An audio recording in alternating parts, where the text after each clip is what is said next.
আসসালামু আলাইকুম গাইস, সবাই কেমন আছেন? সকালবেলা ঘুম থেকে উঠেই আমরা চলে এলাম বাজার করার জন্য। অনেক সকালবেলায় আসার কারণে রাস্তা একদম ফাঁকা। চলে এলাম আমরা মাছের বাজারে।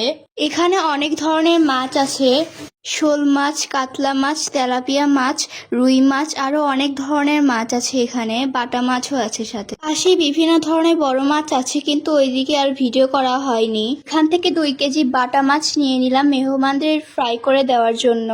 চলে এলাম মুরগির দোকানে, এখান থেকে কিছু মুরগি কিনে নিব। এখান থেকে কয়েকটা কক মুরগি নিয়ে নিলাম। এখানে রোস্টের জন্য কয়েকটা মুরগি নিয়ে নিলাম। এখন চলে যাব মিষ্টি আর দই কেনার জন্য। এখানে দইগুলো প্যাক করে রেডি করানো হচ্ছে, এগুলো মেহমানদের সার্ভ করা হবে।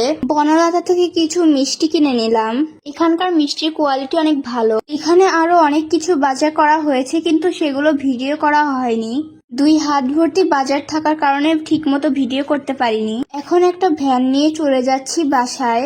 এই বস্তার ভিতরে আছে রান্নার যাবতীয় মশলা। এখানে অনেকগুলো ডিম নেওয়া হয়েছে। আজকে মনটা অনেক খারাপ, কারণ আজ যদি আমার নানু ভাই বেঁচে থাকতো তাহলে হয়তো এই বাজারগুলো আমাদের করতে হতো না, আমার নানু ভাই করে নিয়ে আসতো। থাক, নানু ভাইয়ের কথা আর নাই বলি, বলতে গেলে কান্না করে ফেলবো। এইটাই আমার নানু বাসা। আমার নানু বাসার এরিয়াটা অনেক বড়, একদিন আপনাদের ঘুরে ঘুরে দেখাবো। এত বড় বাড়িতে একমাত্র আমার আপুই থাকে, আর কেউ থাকে না। আমার একটাই মামা। আজকে আমার মামা শ্বশুর বাড়ি থেকে মেহমান আসবে, আর তাদের জন্যই এত বাজার করা হলো। এখন আমরা বাসার ভেতরে চলে যাব। দেখেন আমার নানু বাসার ভেতরে কত বড় একটা উঠান। এখানে আগে অনেক লিচু গাছ ছিল, আর অনেক লিচু ধরতো, কিন্তু এখন আর লিচু ধরে না জন্য গাছ কেটে ফেলা হয়েছে। ছোটবেলায় গাছ থেকে কত লিচু পাড়তাম আর খেতাম। বাসায় এসে দেখি সবাই রান্না শুরু করে দিয়েছে। এখানে মাংস কড়াইয়ের সাথে লেগে যাচ্ছিল, তাই 2 জন মিলে নাড়ছিল। এখানে রান্নাঘরের বাইরে একটা চুলা কেটে রান্না করা হচ্ছে। রুমের ভেতরে গ্যাসের চুলায় রোস্ট করা হচ্ছে। সবচেয়ে হাস্যকর বিষয় হচ্ছে আমাদের বাসায় 5টা চুলাতে রান্না করা হচ্ছে। এখানে বাহিরের রান্নাঘরে মাছ ফ্রাই করা হচ্ছিল। কেউই ক্যামেরার সামনে আসতে চাচ্ছিল না, তাই আর ক্যামেরার সামনে তাদের আনা হয়নি। আমার নানু বাসার পেছনে 2টা বড় বড় নানু ভাইয়ের পুকুর আছে।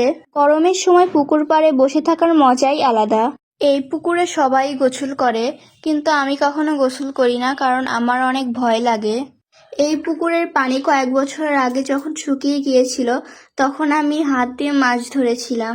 পুকুরের মধ্যে হাঁসগুলো ডাকছিল।